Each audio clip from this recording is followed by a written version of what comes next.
Oi, pessoal, sejam muito bem-vindos. Eu sou a professora Gabriela e eu vou estar acompanhando vocês nesse curso de programação para sistemas embarcados.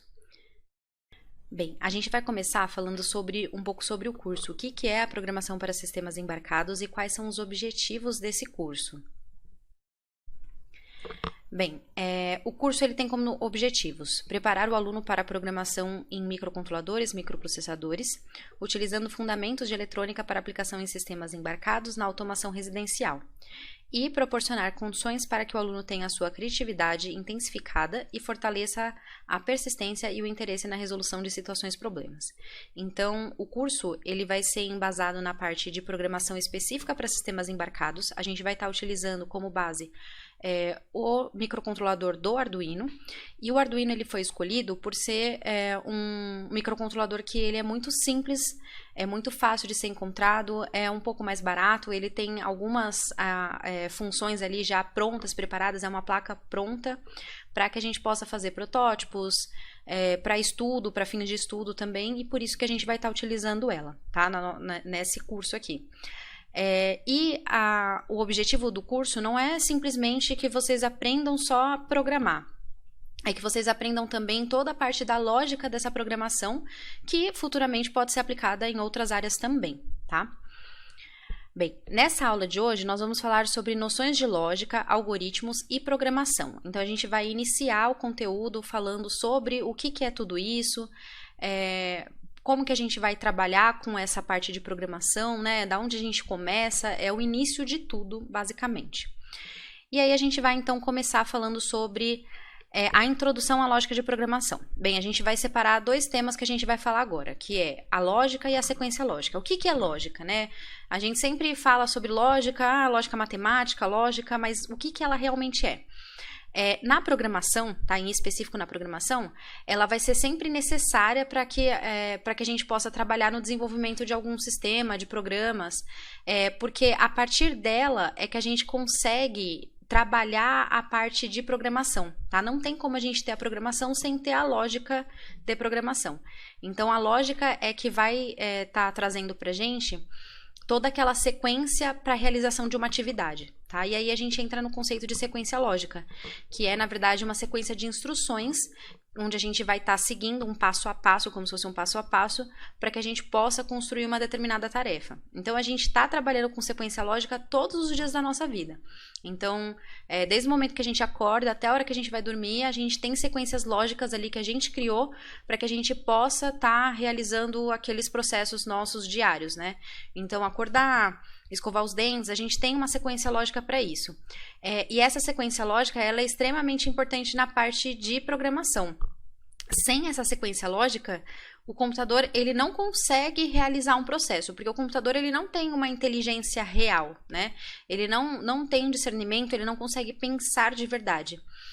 E tomar decisões sozinho. Então, a decisão dele vai ser totalmente tomada a partir de alguns conceitos, algumas técnicas ali que a gente vai utilizar para colocar essa decisão embutida nele. E esses conceitos todos, eles precisam estar em passos de sequência lógica, tá? E aí a gente chega no conceito de algoritmo. Algoritmo é uma sequência lógica de instruções, ações ou operações para alcançar um objetivo, sendo necessário que as instruções sejam finitas e não ambíguas. Então a gente pode entender que algoritmo é, na verdade, a palavra que vai definir essa sequência lógica, tá? Então, a gente vai utilizar a palavra algoritmo justamente para definir a sequência lógica que a gente vai estar trabalhando. E essa sequência, ela tem instruções para que a gente possa realizar o processo.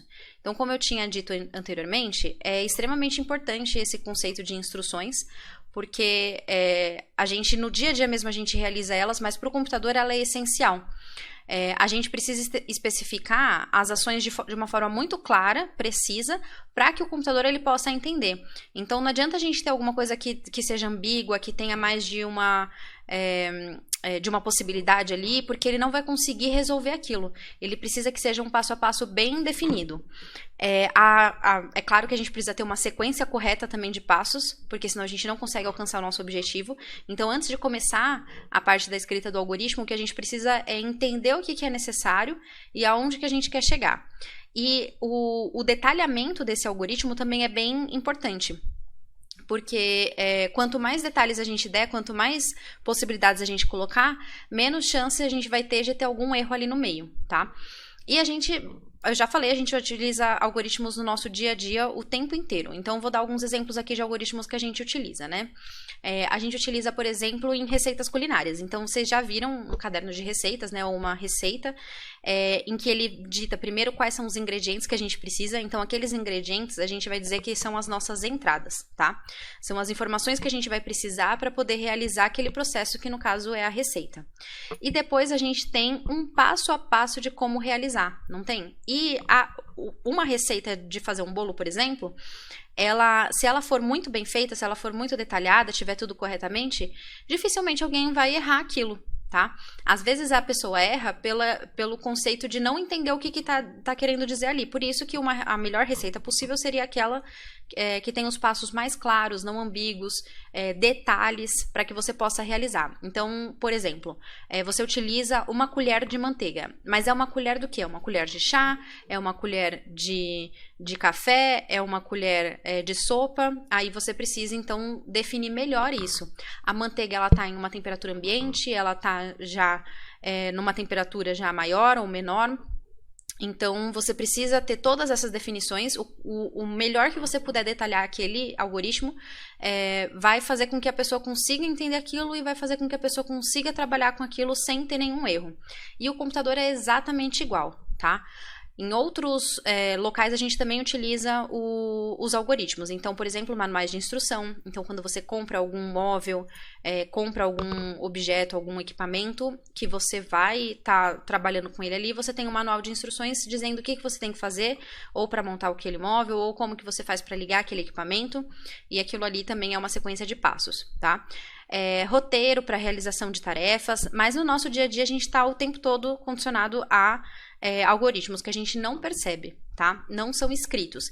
Então, o fato da gente escovar os dentes é um algoritmo. Então, você pega a escova de dentes, você coloca a pasta, tem gente que gosta de molhar a escova, aí você coloca na boca, aí você escova os dentes. Então, é tudo uma sequência de passos, e se você não fizer nessa ordem e não fizer dessa forma, você vai errar, tá? E quando você é muito pequeno, você começa a aprender todas essas sequências de passos, e aí, com o dia a dia, você para de perceber que você está fazendo aquilo. Nos sistemas embarcados, a gente também vai trabalhar com algoritmos, mas como que esse algoritmo ele vai funcionar? Ele é um algoritmo para que o nosso microcontrolador ele entenda quais são as tarefas que a gente quer realizar, tá? E realize aquilo. Então, vai ser um passo a passo, de forma bem detalhada, né? O mais detalhado que a gente puder, para que não tenha nenhum erro. Numa linguagem que vai ser compreensível para ele. Esse é o maior problema da questão da programação. É a linguagem que é utilizada, porque a gente está falando aqui numa linguagem, né? A gente está falando em português. Se eu começar a falar inglês, se vocês não entendem inglês, vocês não vão compreender. E o computador é a mesma coisa, a gente vai estar conversando lá com o computador. Ele precisa que a gente converse com ele, na hora que a gente escreve o algoritmo, que ele esteja na linguagem que ele entende, tá? E por isso que existem tantas linguagens de programação, porque várias delas têm coisas melhores aqui ou melhor ali, enfim. E a questão é que a gente precisa entender essa linguagem de programação, e essa é a maior dificuldade que as pessoas têm, porque a sequência lógica, elas vão pegando realmente com a prática, tá? Bem, um algoritmo, ele resumidamente, ele deve ser completo, sem redundância, determinístico e finito. O que seria um algoritmo completo? Todas as ações precisam ser descritas e devem ser únicas. Então, você tem que descrever as ações e você não pode ter uma duplicação desde que você não tenha uma decisão ali a ser tomada. Você pode até fazer ele tomar uma decisão, mas você precisa ter essa decisão bem clara, tá? E todas as ações precisam ser descritas. Então, se a gente estiver falando sobre a receita de um bolo, por exemplo, para uma pessoa que não tem a mínima noção, nunca na vida ela soube o que é fazer uma comida, você precisa detalhar da melhor forma possível. Então, você vai pegar uma colher e você vai bater até que a massa esteja numa consistência homogênea. Então, você vai tendo que detalhar para que a pessoa faça da melhor forma, tá? Sem redundância. Um conjunto de instruções só pode ter uma única forma de ser interpretada. Então, isso é muito importante, porque se você tiver mais do que uma interpretação, pode ser que ele vá para a interpretação que não é a que você gostaria, certo? Então, foi o que eu falei sobre a colher. Pegar uma colher de fermento e colocar no bolo. Mas colher do quê? A colher de sopa, a colher de chá, a colher de café, de sobremesa. Você precisa decidir aquilo e colocar aquela instrução para que ela seja interpretada de forma totalmente correta. Determinístico. Se as instruções forem executadas, o resultado esperado será sempre atingido. Então, não importa. Se você seguir aquele passo a passo, você consegue chegar naquele resultado. O que acontece quando a gente faz uma receita de bolo que normalmente dá errado é o fato da gente querer pular algum passo, a gente querer deixar alguma coisa ali para trás porque a gente não quer fazer, ou mesmo pela receita não estar totalmente detalhada. E aí sim a gente não consegue, mas se a receita estiver muito bem feita e a gente realmente seguir aquele passo a passo, a gente vai conseguir chegar no nosso objetivo, que é fazer o bolo da forma que ele deveria sair. E isso tem que acontecer também para o computador. E ainda mais, né? Porque o computador ele não consegue tomar uma decisão ali no meio se essa decisão não estiver descrita no algoritmo. Então ele não vai conseguir decidir se ele vai fazer isso ou vai fazer aquilo. Ah, deu errado, então eu vou tentar de novo. Não, ele não tem essa possibilidade, tá? E finito, isso é muito importante. As instruções precisam terminar, você precisa acabar com elas. É claro que existem algoritmos onde a gente implementa uma repetição muito grande, que ele repete um mesmo processo várias e várias vezes, mas uma hora ele precisa terminar. Porque se ele não termina, você também deu falha ali, tá?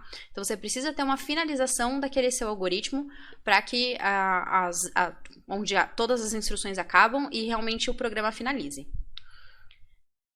Para ver se então a gente entendeu todo esse conceito, a gente vai fazer agora alguns exercícios, tá? A gente vai começar fazendo esse exercício aqui, ó. Dentre os exemplos abaixo, não pode ser considerado um algoritmo.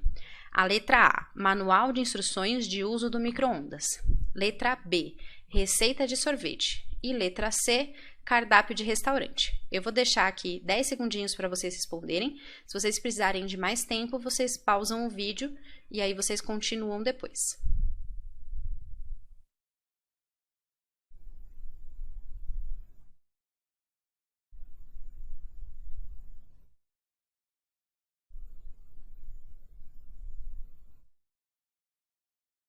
Então, vamos lá responder. Dentre os exemplos abaixo, não pode ser considerado um algoritmo. Letra A, manual de instruções de uso de micro-ondas. Esse pode sim ser considerado um algoritmo. O manual de instruções é um passo a passo de como você utilizar aquele equipamento. Então, normalmente, o manual de instruções do uso de algum equipamento eletroeletrônico, ele vai ter como você ligar na tomada, como você utilizar pela primeira vez, o que você deve fazer para fazer determinada comida. Então, que botões que você aperta para fazer uma pipoca no micro-ondas. Então, ele vai ter um passo a passo para você realizar esses processos. Então, a letra A, ela não pode ser considerada, ela é considerada um algoritmo, né? A letra B, receita de sorvete. A gente falou bastante sobre receitas. Receitas, todas elas são consideradas algoritmos, porque todas as receitas são um passo a passo de como você vai fazer alguma coisa, tá? Então, você tem lá os ingredientes que você precisa ter, você tem a sequência lógica que você tem que seguir. Se você primeiro colocar para bater e depois para esfriar, ou se você inverter a ordem, colocar primeiro para esfriar e depois para bater o sorvete, tem diferença, vai dar resultado diferente. Então, você precisa seguir aquela sequência, naquela indicação, né? Para que você chegue no seu resultado. Então, é sim considerado um algoritmo. E a letra C, cardápio de restaurante. Cardápio de restaurante não pode ser considerado um algoritmo, porque não tem um passo a passo, a menos que ele seja aqueles restaurantes onde você escolhe, que ele tem realmente um passo a passo indicando para você. Primeiro você escolhe qual vai ser a sua massa, depois o seu molho, depois você escolhe 5 ingredientes, enfim. Senão, ele não é um algoritmo. Porque ele simplesmente é uma listagem de todas as coisas que aquele restaurante tem disponível para que você possa estar comprando juntamente com o preço, tá? Então, a letra A, a gente considera um algoritmo.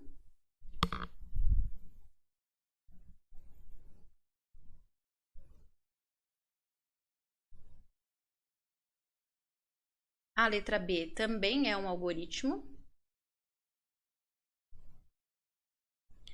E a letra C não é um algoritmo.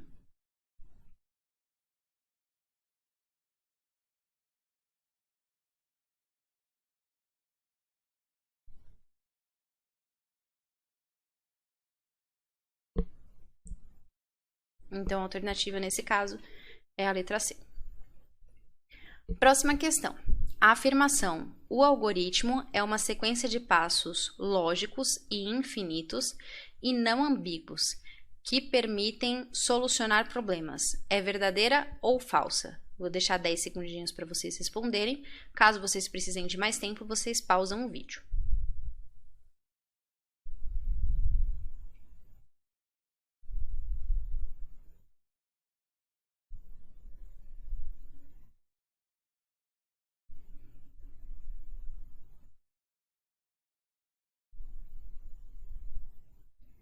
Bem, então vamos ver. A afirmação: o algoritmo é uma sequência de passos lógicos, isso é verdade. Então, o algoritmo é uma sequência de passos que são lógicos. E infinitos, não. O algoritmo ele tem que ser finito. Então, aqui essa parte do infinitos está errada. E não ambíguos, isso está certo. Você não pode ter ambiguidade em um algoritmo. Que permitem solucionar problemas. Isso também está certo. O algoritmo, então, ele é uma sequência de passos lógicos e finitos e não ambíguos que permitem solucionar problemas, tá? Então, nesse caso, a afirmação é falsa simplesmente pela parte do infinitos. E agora a gente vai ver um joguinho que se chama Torre de Hanoi. O que é o jogo da Torre de Hanoi? É um jogo que é muito interessante porque ele, na verdade, ele é um algoritmo, tá? Não sei se vocês já viram esse jogo, mas ele consiste em uma torre onde tem os anéis. E esses anéis você vai passando eles para o outro lado para que eles cheguem até aqui no final. Só que tem um detalhe muito importante que os anéis menores não podem ficar por baixo dos maiores, tá? Então, se eu passar esse primeiro aqui, rosinha mais claro, pra cá, eu não posso colocar esse outro rosa por cima dele, tá? Tem que ser de uma forma que ele não fique por cima, porque o maior não pode ficar por cima do menor. Então, vamos dar uma olhadinha como que fica esse jogo aqui, como que a gente trabalha com esse jogo. Então, pra gente poder abrir a nossa Torre de Hanoi, a gente vai abrir o navegador.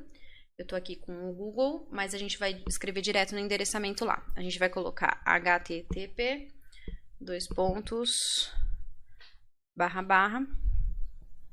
clubes.obmp.org.br/torre-de-hanoi e a barra por último. Aí é só dar Enter e ele vai abrir esse site aqui, que é o Clube de Matemática da OBMP. Aí a gente tem aqui já o jogo da Torre de Hanoi, tá? A apresentação do jogo é um jogo dos mais famosos da matemática. Ele consiste de uma base contendo 3 pilares, que são essas hastes aqui, ó. Em um dos quais está disposta uma torre formada por alguns discos que são colocados uns sobre os outros, em ordem crescente de diâmetro, de cima para baixo. Então, a gente tem o maior diâmetro aqui embaixo e vai diminuindo até o primeiro lá. O número de discos pode variar, observe a disposição inicial. Então, essa daqui é a disposição inicial. Quem inventou esse jogo foi o Edward Lucas, tá? Ele viveu entre 1842 e 1891. E ele elaborou uma lenda, tá? Onde diz que no começo dos tempos, Deus criou a Torre de Brahma, que contém 3 hastes de diamante, e colocou na primeira haste 64 discos de ouro maciço. Deus chamou seus sacerdotes e ordenou-lhes que transferissem todos os discos para a terceira haste, seguindo as regras descritas acima. Os sacerdotes, então, obedeceram e começaram o trabalho de remoção dos discos dia e noite. Segundo Deus, quando eles terminarem o trabalho, a Torre de Brahma irá ruir e o mundo acabará. Então, o jogo. Ele tem como objetivo deslocar todos os discos de um pilar para o outro, tá? Qualquer que seja, mas a gente vai estar deslocando lá para o terceiro, obedecendo 2 regras. Mover apenas um disco por vez e um disco com diâmetro maior nunca pode ficar sobre um disco com diâmetro menor. Então, a gente tem aqui, ó, o aplicativo, tá? Ele é um joguinho, então, que a gente pode ir clicando nele aqui. E aqui ele fala, né? Espere o aplicativo carregar, selecione a quantidade de discos. Então, a gente tem aqui a quantidade de discos, a gente vai começar apenas com 2 discos. Observe a quantidade mínima de movimento. Então, para resolver esse problema, a gente tem uma quantidade mínima de 3 movimentos, tá? E para mover o disco, clique sobre ele e em seguida clique na haste para a qual será movido. Então, eu vou clicar nele e eu clico aonde eu quero que ele vá, certo? Se precisar reiniciar o jogo, clique no botão Reset. E aí, então, a gente vai fazer esse processo. Ó. Eu não posso colocar esse disco agora aqui em cima, que ele nem deixa eu colocar, porque ele é maior do que o primeiro. Então, eu vou colocar ele lá no terceiro. E aí, sim, eu posso colocar ele aqui em cima e realizei o processo. Só que agora a gente vai dar uma dificultada. Então, ao invés de 2, a gente vai colocar 3 discos. Então, o que a gente vai fazer? O mesmo processo. Eu vou passar o primeiro para cá, vou passar o segundo para cá. Eu não posso colocar esse primeiro, eu não podia colocar o segundo em cima do primeiro, né? Mas eu posso colocar esse primeiro tanto em cima desse quanto desse. Para mim, vale mais a pena colocar nesse, certo? E aí, esse daqui eu vou passar para o meio. Volto esse daqui para cá, porque não posso passar direto ele para cá. E aí, sim, eu venho e finalizo. Nesse caso, eu coloquei no meio, tá? E se a gente quisesse que ele finalizasse ali na ponta? Eu teria que começar com esse meu primeiro aqui na ponta. E aí, ele daria certo, olha. O mesmo processo. Então, vocês vejam que eu estou realizando o mesmo processo. Tá? É isso que é interessante da Torre de Hanoi. É isso que pra gente vai valer aqui. A gente entender o algoritmo da Torre de Hanoi. Agora vamos fazer com 4 discos. O que a gente faz? Ó, o mínimo de movimentos é 15. Então, a gente vai passar o primeiro pra cá. Não posso colocar esse em cima, então ele vai pra terceira. Aí eu tenho que voltar esse daqui. Pra que fique livre pra eu colocar o próximo.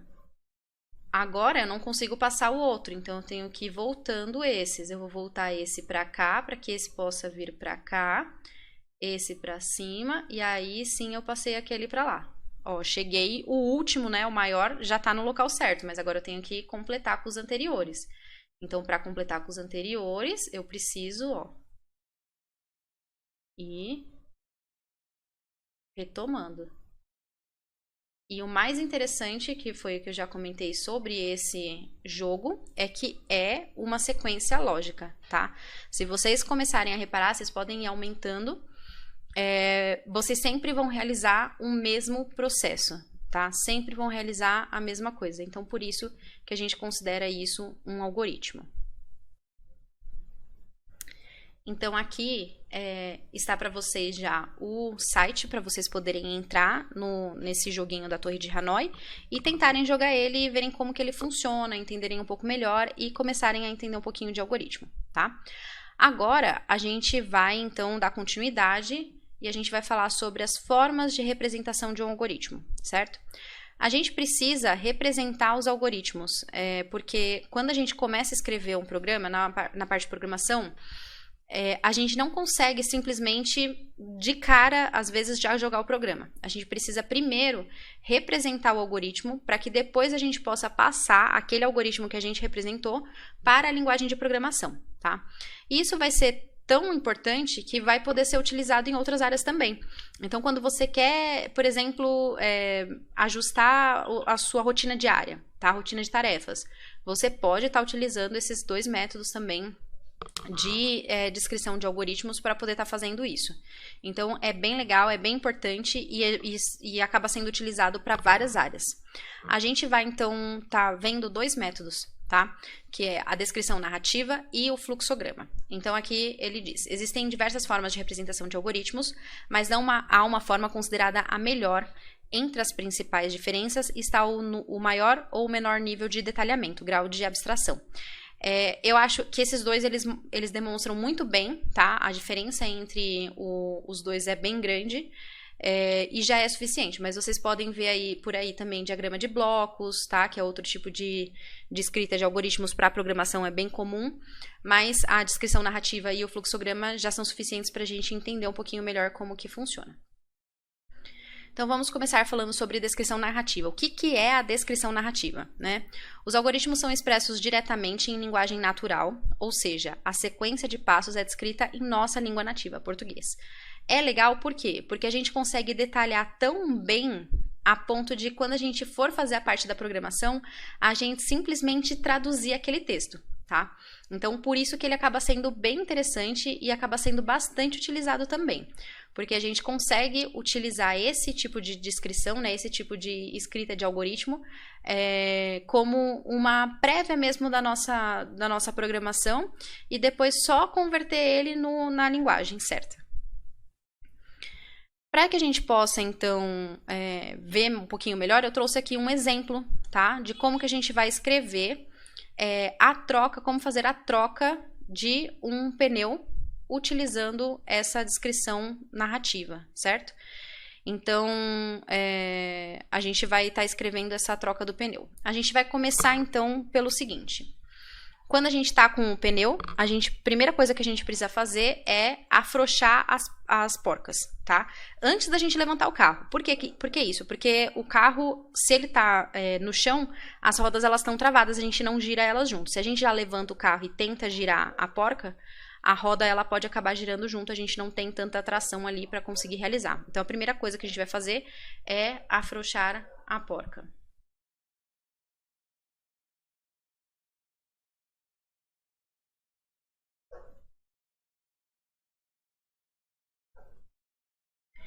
Depois, o que a gente faz? A gente suspende o carro. Então, após a gente afrouxar a porca, a gente vai colocar o macaco e vai suspender o carro.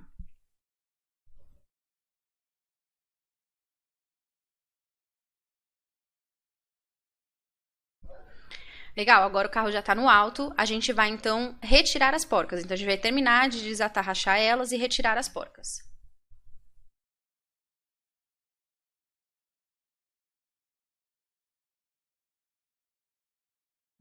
Depois de retirar as porcas, a gente vai retirar o pneu furado.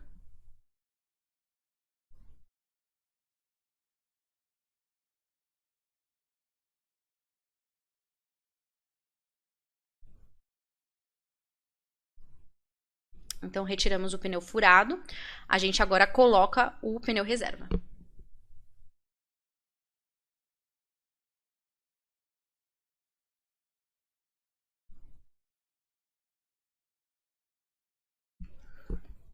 Depois que a gente colocou o pneu reserva, a gente vai apertar as porcas.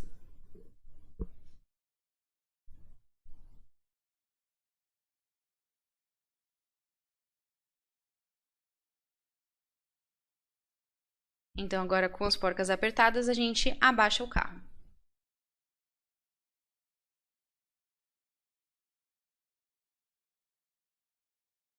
E aí, a gente terminou o processo de trocar o pneu do carro, tá? Utilizando, então, agora a descrição do algoritmo, a descrição narrativa. Observem que essa descrição narrativa, ela vai ser muito eficiente para uma pessoa que sabe como que é a troca de um pneu de carro, porque ela sabe que tem que pegar a chave antes disso, né? Que chave que ela tem que pegar, ela sabe que o suspender o carro é utilizando o macaco hidráulico, ela sabe que ao retirar as porcas, ela precisa guardar essas porcas num local que ela vai utilizar novamente, tá? Ela sabe aonde encontrar o pneu reserva, então ela vai pegar o pneu reserva que está ali no porta-malas e vai colocar. Ela sabe que depois o pneu furado, ela guarda de novo no porta-malas, porque ela vai levar para arrumar. Então, vocês vejam que ele é detalhado, ele está detalhado, mas não o suficiente para uma pessoa que seja totalmente leiga. Só que a gente consegue detalhar para uma pessoa que seja totalmente leiga, tá? O fato dele ser uma descrição narrativa permite que a gente consiga chegar nesse nível de detalhamento. Enquanto que em outros tipos de algoritmos pode ser que a gente não conseguisse chegar num detalhamento tão grande assim. Ela vai dar oportunidade para que a gente tenha algumas ambiguidades. Isso é um efeito um pouco negativo, porque não é uma coisa muito pautada assim, vai e faz isso, isso, isso, isso. ela acaba sendo um pouquinho mais ambígua, tá? E isso faz com que a gente, às vezes, tenha uma dificuldade de transferir isso para o programa, porque a gente não entende que o programa não consegue fazer isso, tá? A gente não entende que o programa, ele tem uma trava ali que ele não vai conseguir. Mas, foi o que eu falei antes, tem a grande vantagem, né, da gente conseguir, se a gente souber escrever, se a gente já souber qual que é o programa, a linguagem de programação que a gente vai utilizar e entender daquela linguagem de programação, a gente consegue escrever o algoritmo e praticamente traduzir ele, trocando as palavras, né, os termos e tudo mais, para a linguagem que a gente necessita, tá? E agora a gente vai ver uma outro tipo de linguagem de descrição de algoritmo, que é o fluxograma. O fluxograma, com certeza, vocês já viram, tá? Esses desenhos aqui. Só que vocês devem ter visto em algum momento que não fosse necessariamente no programa, né? Descrição de um programa, mas por exemplo, para indicar como realizar uma tarefa, como fazer alguma coisa, tá? Ele é muito importante, é uma representação gráfica, não é mais textual, diferente da descrição narrativa, né? É uma descrição gráfica onde a gente utiliza formas geométricas que vão facilitar ali a nossa vida, porque na hora que a gente bate o olho, ela tem essa vantagem, né? A gente bate o olho e a gente já entende o que está acontecendo. Os elementos gráficos, eles facilitam a nossa compreensão, porque é uma coisa mais visual, tá? Em compensação, é óbvio que a gente vai ter aspectos negativos, né? A gente nunca vai ser só o positivo. A gente tem também aspectos negativos, que seriam os símbolos, eles acabam tendo variações de acordo com quem está utilizando, tá? A área de atuação, enfim. E isso pode acabar atrapalhando um pouco, porque às vezes você em uma área pode utilizar os símbolos de uma forma e em outra área a pessoa utilizar outros tipos de símbolos. Além disso, ele acaba sendo não detalhado, tá? Porque como a gente utiliza os símbolos e pequenos textos dentro dos símbolos, isso faz com que a gente acabe perdendo o nível de detalhamento que tem na parte da narrativa, certo? Mas ele para mim, ele é mais efetivo porque ele é mais rápido de você escrever. Então, quando você tá no começo do seu processo de programação, normalmente a gente utiliza o fluxograma para você colocar a ideia do seu programa e depois você transfere isso para a narrativa, que a gente também chama de pseudocódigo, tá? A gente coloca então para essa narrativa, porque aí você consegue ter o detalhamento mais simples e mais básico e alterações fáceis ali no fluxograma, para depois você detalhar melhor com o pseudocódigo, né, a narrativa, e por último você transfere isso para um programa. Quando você começa a ficar um pouco mais prático nisso tudo, você vai pular essa etapa de escrever na narrativa ou no pseudocódigo. Você vai simplesmente transformar o fluxograma em um programa pronto, tá? E aí você consegue ter uma facilidade maior. Mas o fluxograma, normalmente ele vai ser usado, a menos que seja uma coisa muito básica, a gente não utiliza fluxograma porque às vezes não precisa. Mas quando você está fazendo realmente um software, alguma coisa, você vai acabar utilizando o fluxograma também, tá? Para falar um pouquinho mais sobre o fluxograma, a gente vai ver os tipos que a gente tem de estruturas, né? Porque a gente precisa saber essas estruturas, precisa entender o que cada uma delas significa, porque cada uma dessas formas tem um significado, e a gente precisa saber o que elas significam para que a gente possa, então, descrever, tá? Para que a gente possa utilizar elas na hora e no local correto. Então, a gente vai começar aqui, ó, mostrando essa forma aqui. Essa é uma forma ovalada, né? Esse símbolo, ele indica início e fim do nosso fluxograma. Então, ele sempre vai aparecer no começo e no final, tá? Então, esse daqui indica início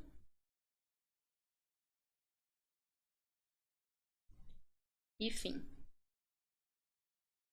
Sempre a gente vai ter esse símbolo ovalado para início e fim. Aqui do lado a gente tem esse outro símbolo que é uma seta, tá? Essa seta ela pode estar de lado, ela pode estar virada para baixo. No fluxograma de programação a gente normalmente utiliza ele sempre descendo, tá? A gente faz o passo a passo sempre descendo. Então essa seta ela vai estar virada para baixo, tá? Mas não importa aqui, não tem problema ela tá pro lado, porque às vezes ela também vai ser usada. E essa seta ela indica o fluxo, certo? De dados.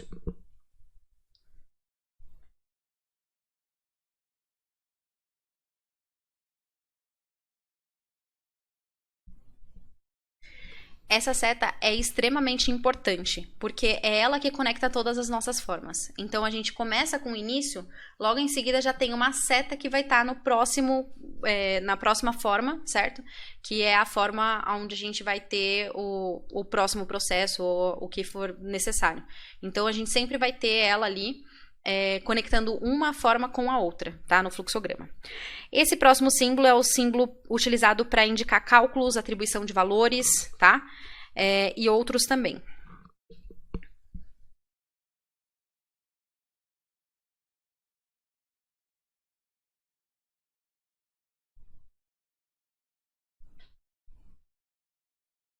Então, eu vou colocar aqui como sendo cálculos e processos, porque é o símbolo que indica o que a gente vai estar fazendo, a sequência ali da realização daquele processo mesmo, uma conta, algum processamento que o microcontrolador vai estar fazendo, tá? E aqui a gente tem mais 3 símbolos, certo? Esse primeiro símbolo aqui, que é mais deitadinho, né? Ele é um símbolo utilizado para indicar a entrada de dados.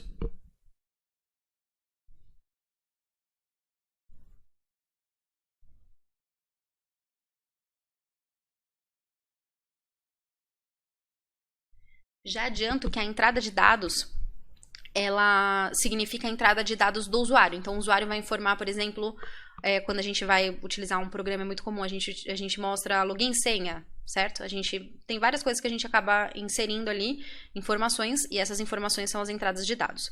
Existem alguns fluxogramas, como eu disse antes, existe variação, né, nesses desenhos, nesses símbolos que a gente utiliza, e existem alguns locais que utilizam um tipo de entrada de dados por teclado, tá?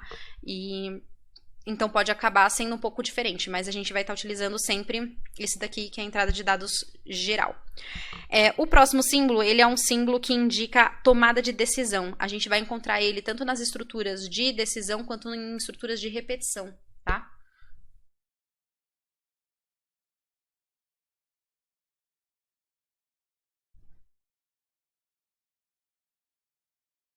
Então, vou dar um exemplo aqui para vocês. A gente está fazendo lá o nosso bolo, a gente vai colocar assim: pegue uma xícara de leite. Aí normalmente você vai ter uma decisão antes disso, tá? Se tiver leite, você vai pegar leite. Se não tiver, o que você faz? Você vai comprar o leite, certo? Então, essas decisões são tomadas o tempo todo. Às vezes, quando é esses algoritmos de dia a dia, a gente acaba esquecendo deles, né? Tanto faz, mas na parte da programação a gente precisa colocar, porque a decisão vai ser tomada pelo computador. Não existe uma pessoa pensante ali que sabe que se não tiver leite, precisa ir lá comprar, tá? O computador ele não entende isso, então tem que ser o mais detalhado possível. E o último que está mostrando aí, ele é um símbolo para representar a saída de dados. Então a gente já representou a entrada, agora a gente representa a saída de dados.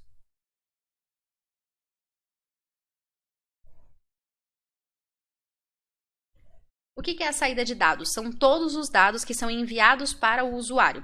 Então, a gente tem que entender, quando a gente vai falar sobre programa, a gente tem que entender que o usuário é a pessoa que está usando aquele programa, que está lá na frente, tá? Vamos supor que seja num computador esse programa. Então, ela vai estar lá na frente do computador. E o programa, o que a gente vai estar fazendo parte, a gente está tentando fazer a parte do programa, certo? A gente está tentando fazer a parte do computador, que é o que está realizando aquele processo. Então, sempre que a gente for programar, nós como programadores, a gente tem que pensar, claro que nas possibilidades do usuário também, mas o nosso cérebro seria a parte do computador ali. Então, as entradas de dados, você vai ter que solicitar os dados para o usuário. Então, digite o seu nome. E aí, esse digite o seu nome já é uma saída, porque você já está pedindo uma informação, você já está mostrando esse texto lá na tela para que a pessoa possa entender que ela tem que digitar o nome, porque senão ela não vai saber disso. E aí sim, ela te retorna o dado, tá? Então, saídas e entradas de dados são o tempo todo. Tudo que você vai mostrar na tela é uma saída de dados, não necessariamente só o final.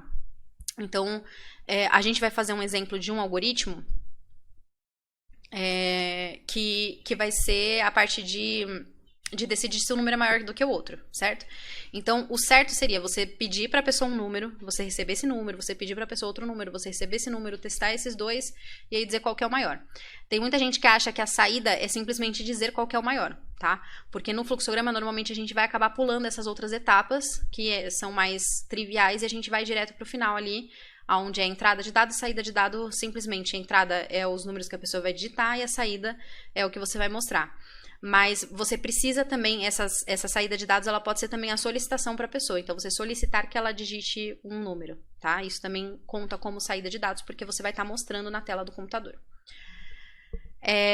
Existe um passo a passo para a construção de um algoritmo, tá? O passo a passo a gente começa, então, ler atentamente o enunciado. A gente precisa conhecer o problema. Se a gente não conhecer o problema, a gente não consegue determinar qual que é o nosso objetivo, tá?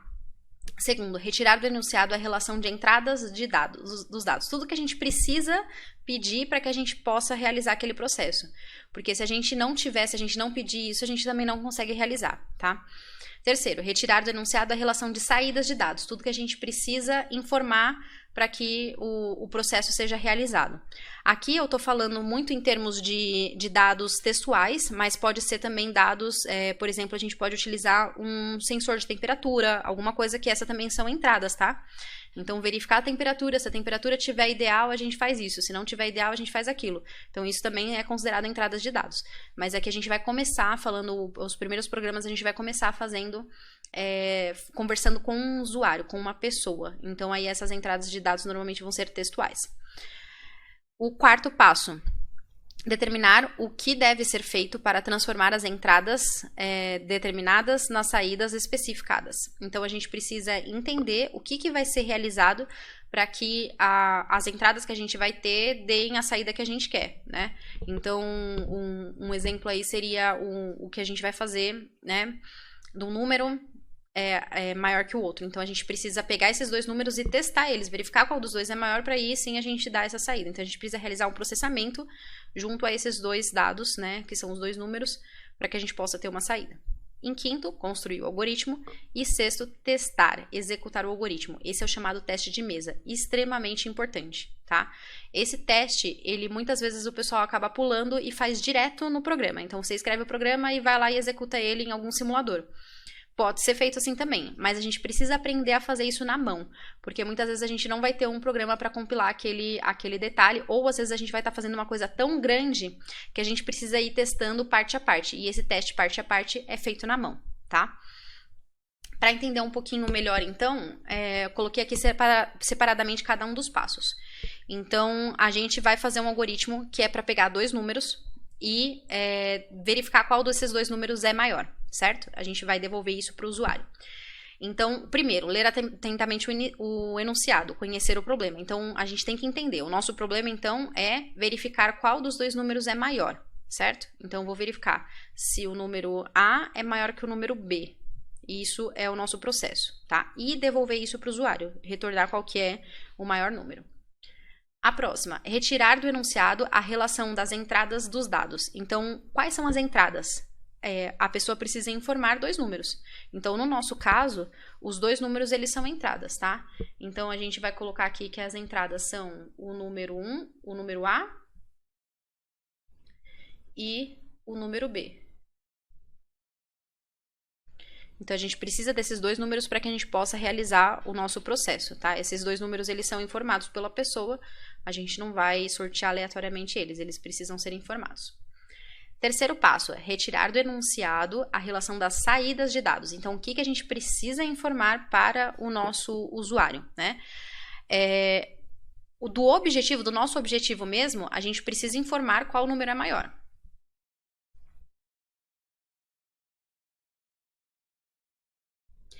Mas a gente também tem algumas outras saídas ali intermediárias, como eu disse antes, que seria a solicitação desses números, tá? Eu vou colocar aqui para cima, porque elas são as intermediárias, né, que são necessárias para que o usuário possa entender isso.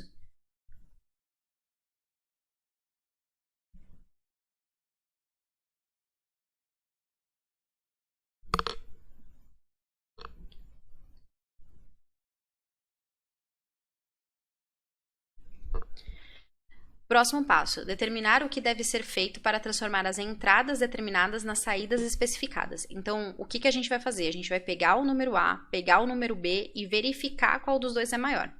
Então, a gente vai fazer um teste, tá? Se o A for maior que B, a gente informa para a pessoa A maior. E se o B for maior que A gente informa para a pessoa B maior. O A pode ser igual ao B? Pode ser, tá? Aí, nesse caso, a gente precisa criar alguma técnica para que a gente não chegue nesse possível. Ou criar uma terceira possibilidade, então A igual a B, então a gente coloca que eles são iguais. Ou na hora que a gente solicita um número para a pessoa, a gente pede para ela 2 números diferentes, que aí a gente já evita esse tipo de problema. É claro que a pessoa pode indicar 2 números diferentes, mas aí a gente não tem como a gente evitar isso também. E o quinto passo, construir o algoritmo. Aí sim a gente vai fazer a construção do algoritmo e depois testar o algoritmo. Então vamos escrever o algoritmo aqui. Então, para verificar entre 2 números qual que é o maior, certo? Primeira coisa que a gente vai fazer é relembrar todos os passo a passos. Mas para isso, para que eu não fique escrevendo aqui, que acaba sendo um pouco complicado, acaba atrapalhando porque o desenho na mão acaba ficando um pouco ruim, a gente vai utilizar um site para isso, tá? A gente vai então estar utilizando um site para realizar todo esse processamento de passo a passo de fluxograma.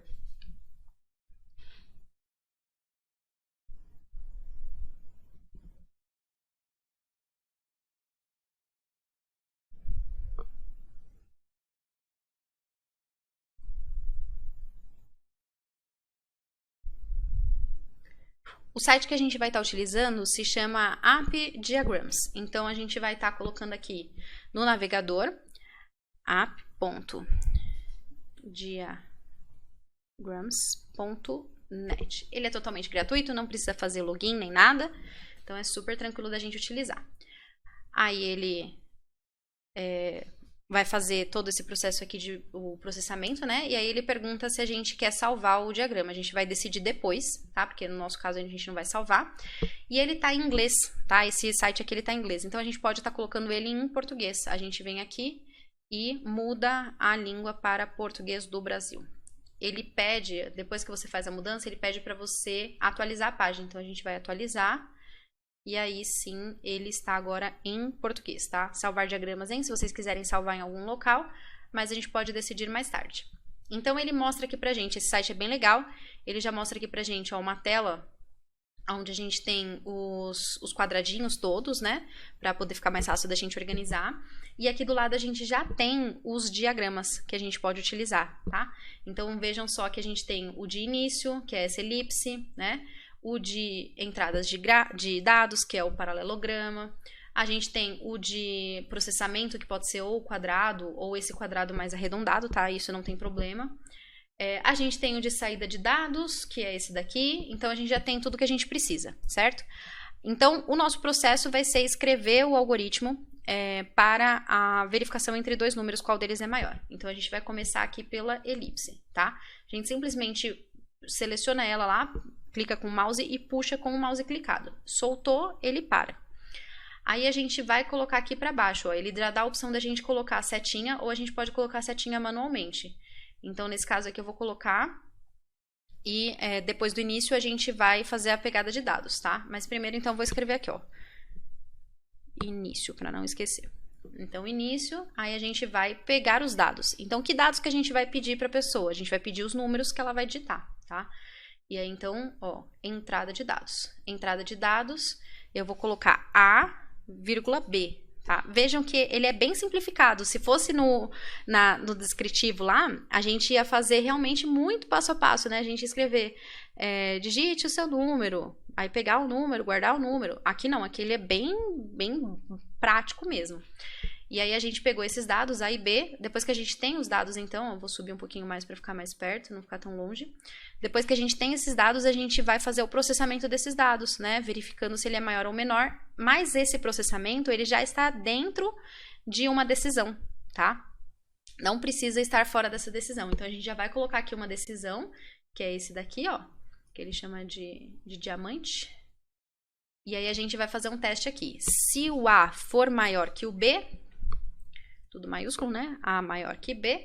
O que a gente vai fazer? Ó? A gente vai colocar, quando a gente utiliza essa estrutura aqui, que é a estrutura de decisão, a gente normalmente não vai reto, porque ela tem 2 possibilidades. Então, a gente coloca para um lado e para o outro, tá? Então, a gente vai colocar para um lado aqui, se ele for verdadeiro, se isso for verdade, né? Então, se ele for verdade, o que eu vou fazer? Eu vou mostrar na tela para a pessoa que o A é maior. Então, aqui, ó, saída A é maior.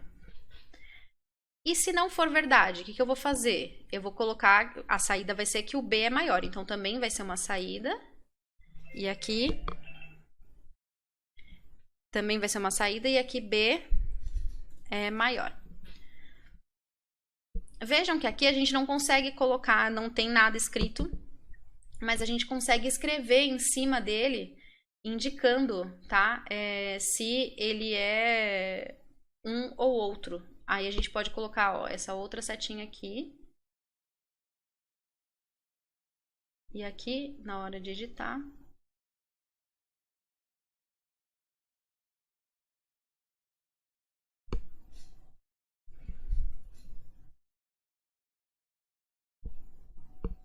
então, ó, verdadeiro. E eu vou colocar também essa outra setinha, ó. Então, aqui, que vai ser o nosso falso, que eu também vou precisar aumentar.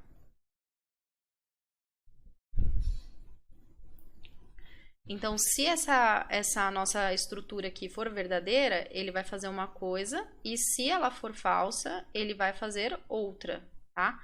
Então, se ela for verdadeira, ele mostra que o A é maior, e se ela for falsa, ele mostra que o B é maior. Então, ele testa: A é maior que B? Se sim, A é maior. Se não, B é maior, tá? E aí, a gente finaliza. Então, a gente vai colocar aqui, ó, porque a gente já deu a resposta, e a gente vai colocar um fim aqui.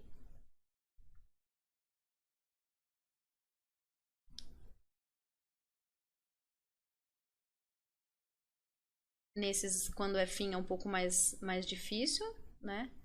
A gente pode colocar assim, e a gente pode colocar, quando a gente desenha na mão, a gente dá preferência por desenhar ele quadradinho, tá? Então, a gente pode colocar ele assim também, para desenhar as linhas retinhas, não ficar ali na diagonal.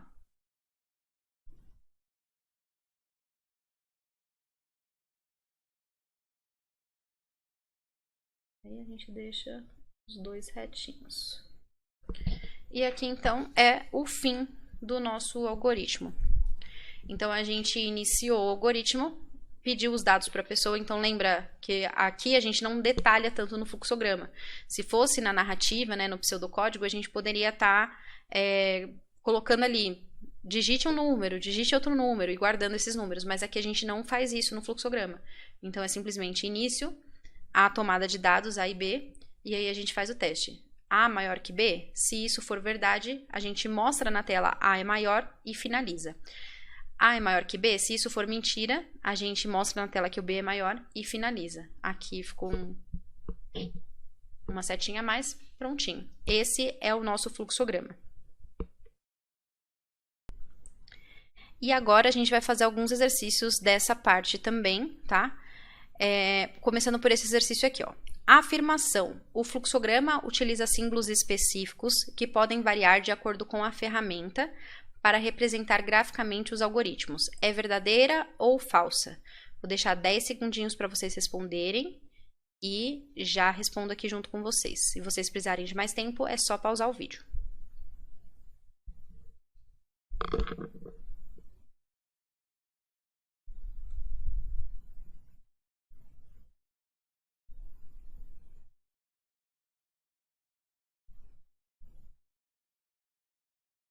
Então, vamos lá responder. A afirmação: o fluxograma utiliza símbolos específicos. Sim, a gente utiliza símbolos que cada símbolo tem a sua própria função. A gente não utiliza qualquer símbolo ali.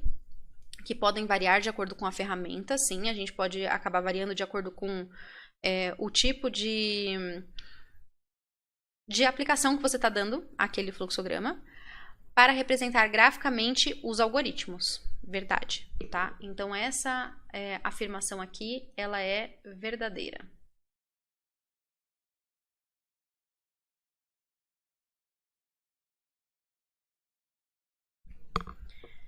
Próximo exercício.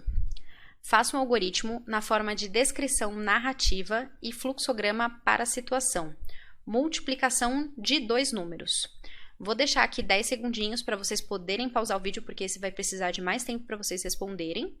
E aí vocês pausam o vídeo, fazem o exercício e depois vocês retomam para que vocês possam, então, ver a explicação.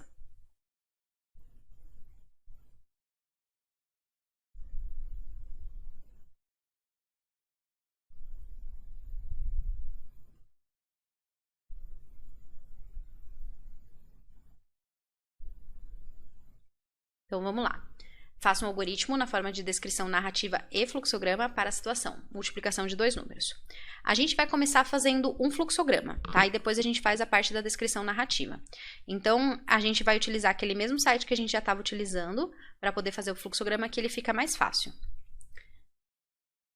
Então, eu estou aqui com o site aberto, já tem aquele fluxograma que a gente estava fazendo. A gente pode simplesmente deletar o fluxograma todo. Eu vou selecionar inteiro e vou apertar o botão de delete. Deletei tudo para que a gente possa começar. O nosso algoritmo, então, é para multiplicação de dois números. Então, o que a gente vai fazer? A gente vai iniciar o processo.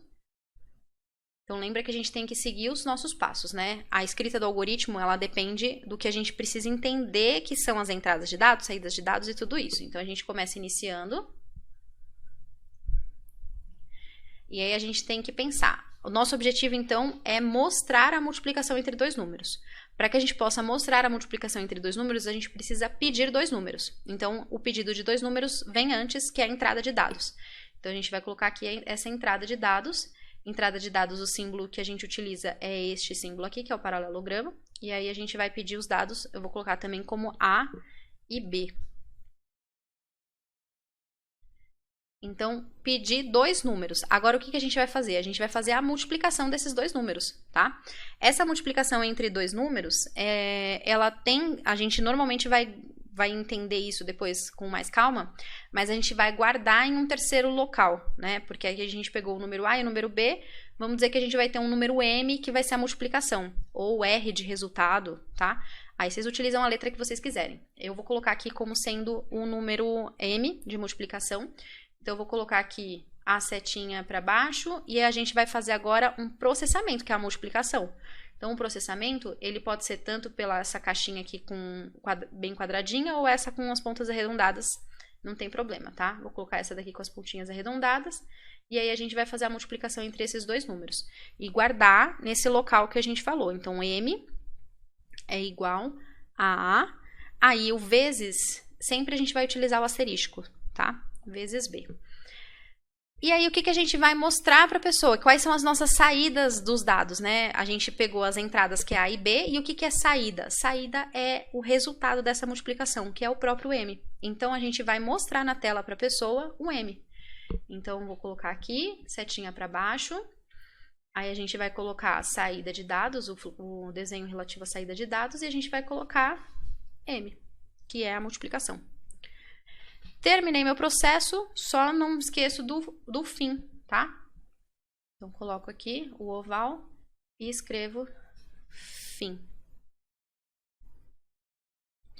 Prontinho. Então, tem o meu fluxograma feito para a multiplicação entre dois números. Então, início, A e B, aí o M recebe A vezes B, aí eu mostro o M e eu finalizo o meu algoritmo, certo? É esse o algoritmo para a multiplicação entre dois números. Agora a gente vai fazer a escrita, tá? Para poder fazer a escrita, eu vou fazer a escrita nesse mesmo local, tá? Nesse mesmo aplicativo, porque aí a gente vai comparando o que é cada parte. Então, eu vou começar aqui pelo início. Na parte de escrita de algoritmos, esse processo da escrita toda, normalmente ele segue algumas regras, não precisa ser exatamente assim, porque a gente pode escrever da forma que a gente achar mais fácil, mas essas regras que a gente vai utilizar vão ser mais fáceis para depois a gente converter isso em um programa, tá? Então, a gente começa o nosso programa escrevendo início também. E aí a gente vai dando a sequência nele, realizando todo o processo como se a gente estivesse realmente fazendo uma programação, tá? Que aí vai ficar mais fácil depois pra gente converter isso pro programa. Então, escreva, a gente vai colocar assim, escreva, para que na tela, o que é escreva? Quem que você tá mandando escrever? O computador, tá? A gente, como programador, tá mandando o computador escrever na tela. E aí ele vai escrever o quê? 2 pontos. O que ele vai escrever? Digite um número. Então, isso vai aparecer na tela para a pessoa, digite um número. Agora, a gente vai pegar esse número para guardar ele, tá?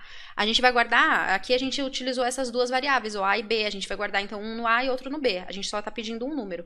Então, eu vou aqui escrever, guarde A. E aí, eu vou pedir para a pessoa digitar outro número, então, escreva na tela, né? digite outro número.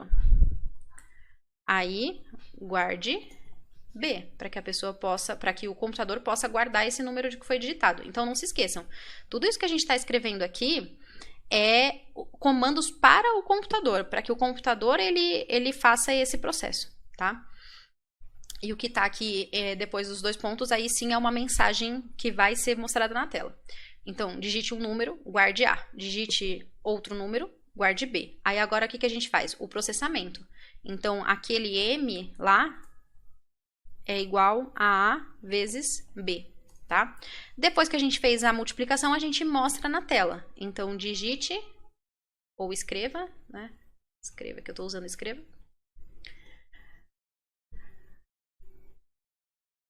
O resultado é M, tá? E aí, depois que eu mostrei isso na tela, então, escreva é um comando para o computador e o que está depois dos 2 pontos é a mensagem que vai ser mostrada na tela para a pessoa, que é a nossa saída. O resultado é M. E aí, eu finalizo o meu programa, tá? Fim. Show. Então, ó, como que ficou o nosso programa? O nosso algoritmo, né? A parte de início, ela tá igual, né? Ela ficou igual porque é só início mesmo, a gente não tem nada para fazer. Não consigo colocar. Ó. Aí. Depois a gente tem a parte de pegar os dados. Essa parte de pegar os dados, vejam que ela é um pouco maior, tá? Eu vou até dar um enter aqui para poder separar. Que aí fica mais separadinho pra gente. Então, ó, essa parte aqui é o A e B. Então, vejam que no pseudocódigo, né, na narrativa, ele acaba sendo um pouquinho mais detalhado, tá? Depois a gente tem o M é igual a A vezes B, isso não mudou em nada, né, é exatamente igual. E aí a gente vai ter a saída. Aí ela também é um pouquinho mais detalhada. Você viu que a gente já coloca lá um detalhezinho que é a mensagem bonitinha para a pessoa. E o fim é o fim, tá? Então, essa é o exercício onde a gente mostra um fluxograma, certo? E a gente mostra o pseudocódigo ali junto.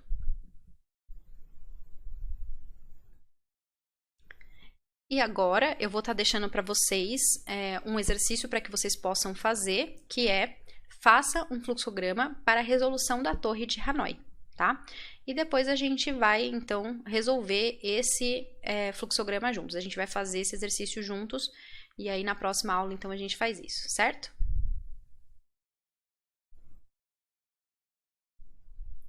Então, pessoal, essa daqui foi a nossa aula de hoje, falando sobre lógica, algoritmos e inicialização à programação.